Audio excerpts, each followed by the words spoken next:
திருவள்ளூர் மாவட்டம் கும்மிடிப்பூண்டி அருகே சிறுமியை கடத்தி இளைஞர் பாலியல் வன்கொடுமை செய்த நிலையில் இளைஞர் சிறுமியை கடத்தி சென்ற சிசிடிவி காட்சிகள் வெளியாகியுள்ளன. இது பற்றிய கூடுதல் விவரங்களை செய்தியாளர் ஜெயசூர்யா கூற கேட்போம். இந்த சம்பவம் பற்றிய முழு விவரங்கள் என்ன ஜெயசூர்யா, விவரிங்க. வணக்கம். திருவள்ளூர் மாவட்டம் கும்மிடிப்பூண்டி அடுத்த ஆரம்பாக்கத்தில் தனது பாட்டி வீட்டில் தங்கி படித்து வரும் பள்ளி மாணவி 4ஆம் வகுப்பு படித்து வருகிறார்.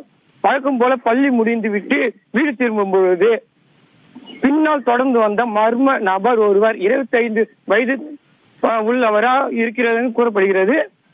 அவர் சிறுமியை பின்தொடர்ந்து வந்து ஆள் நடமாட்டம் இல்லாத நேரத்தில் அவரை தாக்கி கடத்தி கொண்டு பக்கத்தில் இருந்த மாந்தோப்பில் கொண்டு சென்று பள்ளி சிறுமிக்கு பாலியல் கொண்டு கொடுத்ததாக கூறப்படுகிறது. பின்னர் வாலிபர் அங்கிருந்து தப்பித்து சென்றார். சிறுமி